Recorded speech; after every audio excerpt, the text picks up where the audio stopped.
شكرا سيد الرئيس. Mille et merci, Monsieur le Président. Allow me at the outset to start by congratulating the permanent representative of the Friendly Republic of Niger, Ambassador Abdou Abbari, on his country's assumption of the presidency of the Security Council for this month. I would like to thank Pa Dian Jani, the permanent representative of Indonesia, for his distinguished management of the Council's work during his presidency last month. Mr. President, dear colleagues, you all remember that the Security Council closed the file of the so-called Joint Investigative Mechanism, JIM, in November of 2017. Due to the unbalanced and unprofessional practices that marred the work of that mechanism as a result of the pressures on its team from the governments of the United States, the United Kingdom, and France, with the aim of continuing to issue non-objective and biased reports against my country, Syria, and accusing it at any cost of the heinous crimes of using chemicals against civilians in Syria as a means of defaming my government and to justify hostile acts against it. Just to revive your memory, I remind this Council that one of the JIM reports, which accused Syria of one of the incidents of using toxic chemicals, namely the Khan Sheikhoun incident, was based on narratives and evaluations in which technicians and experts of this mechanism used circumstantial and uncertain terms such as probably, or there is a belief, or it may be, or no conclusive evidence, or likely, or unlikely, until the number of times those terms were used in that baseless report was 32 times. This is in addition to the remote Hollywood investigations without visiting the crime scene and the failure of the authors of the JIM reports to provide any proof or scientific evidence regarding the validity and integrity of the chain of custody of evidence that has been used in directing false accusations against the Syrian Arab Republic. Let me here bring you back to that ominous day when the former US Secretary of State Colin Powell came to this Council and repeated the same uncertain terms, such as high confidence, before his country's forces alongside the British forces invaded Iraq in 2003. Needless to say that his colleague, John Kerry, repeated the same misleading terms in front of you in this Council against my country regarding the Ghouta incident in August 2013. Kerry also used the same term, high confidence, as if the sovereignty, unity, and territorial integrity of the member states are subject to uncertain presumptive terms used by one Western or UN official or another. In all cases, the belief at that time and after the termination of the mandate of the JIM was that cutting the way to the unbalanced and unprofessional methods of work that JIM would contribute to returning the Secretariat and those responsible for this file to the right path. However, this unfortunate situation did not change. The Office of the High Representative for Disarmament Affairs at the UN and the OPCW Technical Secretariat remained captive to the desires, whims, and delinquency of hostile governments, which are still living to this day in a state of noticeable hostile mania against my country. Mr. President, since the adoption of Resolution 2118, 2013, some members of this Council continue to push for holding monthly sessions to this day which have reached 84 formal sessions so far, with no goal or result other than seeking to blackmail the Syrian government and its allies with the so-called chemical file. You have noticed today the validity of what I'm saying. For no other reason but the fact that the American, British, and the French governments, I add to it the German government also, do not want to acknowledge the established truth since June 2014, when Mrs. Sigrid Kaag, head of the joint mission to eliminate chemical weapons in Syria, came to this very council and presented her final report, in which she confirmed that Syria has committed to and fulfilled all its commitments. That was in June 2014, 6 years ago. When Mrs. Sigrid Kaag came to this very council and presented her report, her final report, in which she confirmed that Syria has committed to and fulfilled all its commitments, and she confirmed the destruction of the entire chemical stockpile on board of the American MV Ray ship, which has been confirmed by OPCW. Allow me to remind you that the OPCW has verified that all 27 production facilities have been destroyed.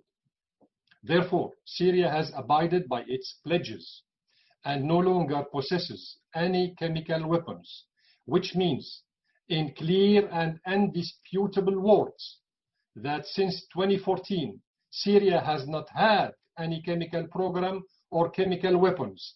This is the only certainty that must be considered. The other certainty that must be considered is that only the Europeans used chemical gas, the Germans and the French against each other in the First World War. Then the Italians in Ethiopia and Libya, the Americans in Vietnam, Cambodia, and Laos. Then the Americans used nuclear bombs, atomic bombs in Japan. So you see, only Westerners used weapons of mass destruction, nobody else, historically speaking. Mr. President, dear colleagues, we are shocked that high-level officials of the United Nations, namely the Under-Secretary General and High Representative for Disarmament Affairs, do not have the required level of independence and professionalism to distance themselves and their high and sensitive position from politicizing the chemical file and holding it as a sword hanging over the neck of the Syrian Arab Republic and its allies. These UN officials regrettably turned a blind eye to the miserable fact that some governments, first and foremost the governments of the United States and Britain, have destroyed Iraq using the same deceptive methods. We still believe that Ms. Nakamitsu should have dealt in a professional and positive manner with the documented and accurate information that we provide her with regarding the possession and use of chemical weapons and materials by terrorist armed groups. I am thankful to my colleague, the Ambassador of Russia, for reminding all of us that we have sent you so far over 200 official letters with this regard. Unfortunately, she did not evoke nor emulate the honorable historical experience of Mr. Scott Ritter, the United Nations inspector who worked in UNSCOM of Iraq, and Mr. Hans Blix, who headed the United Nations team to search for the alleged Iraqi weapons of mass destruction, Ulmovik. These UN officials refused then to submit to the pressure and political blackmail practiced by the US and UK governments in order to justify the military invasion of Iraq, declaring that there was no evidence whatsoever of the existence of weapons of mass destruction in that brotherly country. Look at Iraq today. Look what you did to Iraq, Americans and British. Mr. President, my government has fulfilled its obligations arising from its accession to the Chemical Weapons Convention, CWC. And Syria has always been keen to cooperate in a positive, professional, and transparent manner with the Director General of the OPCW, the organization's technical secretariat, the inspection team, the declaration assessment team, and the fact-finding mission to implement its obligations under the CWC. Moreover, Syria fulfilled its obligations despite the enormous challenges resulting from the consequences of the US and Turkish occupations of parts of my country, the provocative and hostile behavior of some regional and international parties, in addition to the imposition of unilateral coercive measures against the Syrian people and the Syrian state. However, Syria welcomes, once again, the visit of the Declaration Assessment Team to hold the 23rd round of consultations, which was postponed by the Technical Secretariat due to the outbreak of the COVID-19 pandemic, with the aim of resolving all pending issues. This structured dialogue has led to significant progress. Therefore, we look forward to permanently closing this file at the deliberation on the outstanding issues, once the deliberations on the outstanding issues have been exhausted. In this sense, my government stresses its strong adherence to the principle of not conflicting the mandates and frameworks of the various international bodies. We also reject any attempt to involve the Security Council in purely technical issues that are addressed by the OPCW in The Hague. Based on these considerations, I reiterate the regret and concern of my government about the legal and procedural violations and abuses that the OPCW committed when it violated the convention and established the so-called Investigation and Identification Team, IIT, during a special session at the Conference of States Parties in June 2018. It is worth mentioning that this notorious decision was not consensual, as it was adopted by an artificial majority and in the absence of representatives from 87 member states, 87, based on the principle of fruit of the poisonous tree. Syria asserts that the conclusions reached by the so-called IIT are not credible, have no legal basis, and are unrealistic. This is a categorically consistent assessment, and the member states of the organization and the Security Council know well that this team built its false accusations against Syria based on a report by the FFM. Allow me to remind you here that the FFM did not make a field visit to Al-Latamni, and it conducted investigations remotely from the Turkish territories in the absence of technically and legally approved standards to ensure the integrity of the chain of custody in the process of collecting and preserving physical evidence and samples. You see, all of that is nothing but about Hollywood.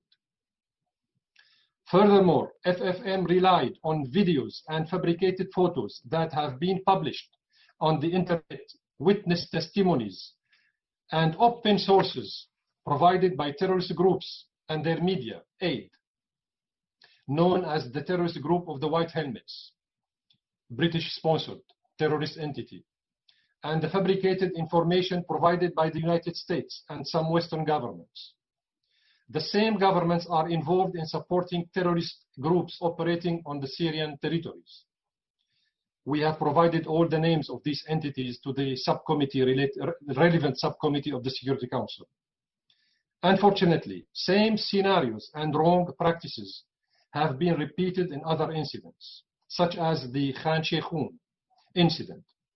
In this regard, I will remind those who have short memories that the Syrian government initiated, before anybody else, the request of the former Secretary General, Ban Ki-moon, to establish a scientific and objective investigation team to investigate the use of chemical weapons in the town of Khan al-Asad, near Aleppo, on March 19, 2013.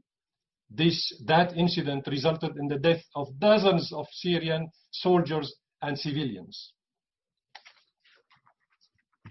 By the way, till now, this incident has not been investigated. 2013, we are 2020. Till now, this incident has not been investigated. My country, Syria, rejects and does not recognize the recent decision of July the 9th, 2020, adopted by the Executive Council of the OPCW, as it was based on the unprofessional fabricated report prepared by the so-called Investigation and Identification Team, which does not contain any material evidence. Such a decision will enshrine a methodology within the organization that aims at further manipulating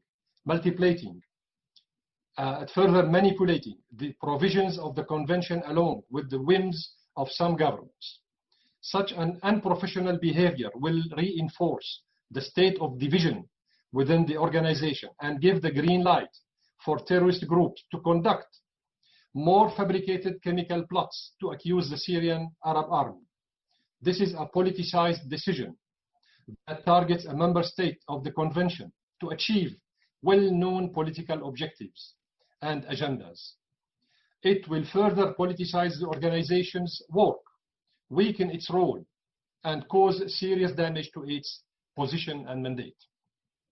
Mr. President, my country, Syria, has always believed that the OPCW and its technical secretariat would and should distance themselves from becoming a tool for some influential Western governments to misuse. Unfortunately, realities on the ground have reflected negative examples and models in Syria. We will never lose sight of that fabricated report on the alleged incident in Douma, 2018, whose original data by all the experts who participated in the field visit of the fact-finding mission to Douma were changed and modified in a manner that contradicts realities. That report portrayed the so-called Douma incident as the eighth miracle of the world, where we see a cylinder falling from the sky, 5 kilometers from the sky, colliding with the roofs of houses, not exploding, and its body is not deformed. The body of the cylinder has not been deformed, although it was dropped from 5 kilometers high in the sky. Then this cylinder lies on a bed in a small room in Douma without damaging the bed or breaking the glassware in the room, located at the distance not exceeding a meter from it. The windows were not away from the cylinder, not more than 1 meter. Still, the windows were not broken. Mr. President, my government is shocked at the attempts of the technical secretariat of the organization to delay the issuance of the fact-finding mission report regarding the Aleppo incident on November 24, 2018. Despite the fact that the Syrian and Russian sides have provided all available information, which confirms that terrorist armed groups used chemical weapons in that incident. Yet the fact-finding mission reluctance to issue this report prevails on the entire situation. I would like to refer that Syria is still awaiting clear answers from DAT regarding the information provided by the Technical Secretariat of the organization on June 22nd, 2020, about the leakage of samples collected by the team during the 22nd round of consultations. Those samples were preserved in the organization's laboratory that is supposed to be qualified and operate according to the highest international scientific standards.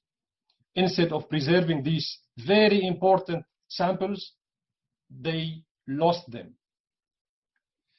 Mr. President, in conclusion, we in Syria are realistic and we believe in the justice of our cause and that this world is not a jungle where the law of force is imposed instead of the force of law.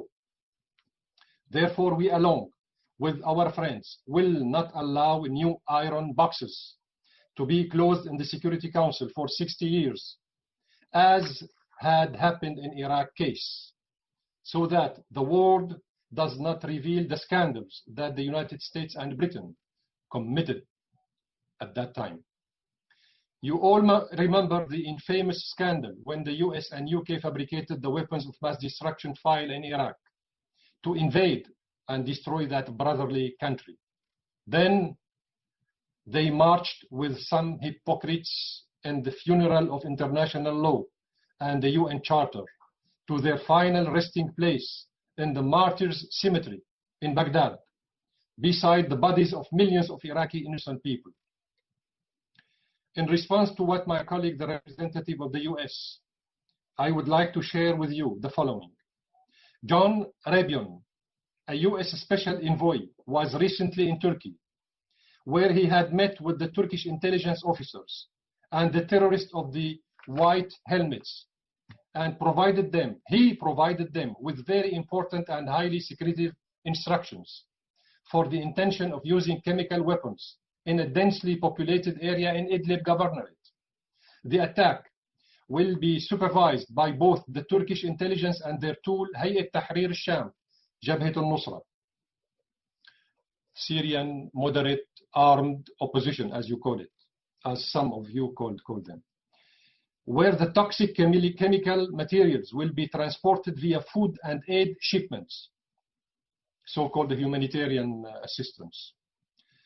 Furthermore, in order to protect their proxy terrorists, 2,000 protective masks of chemical and poisonous gases, in addition to 3,000 anti-dot injection, were distributed among terrorists operating in Jabal al-Zawiya area in Idlib. Here we are providing you, Mrs. Nakamitsu, with information.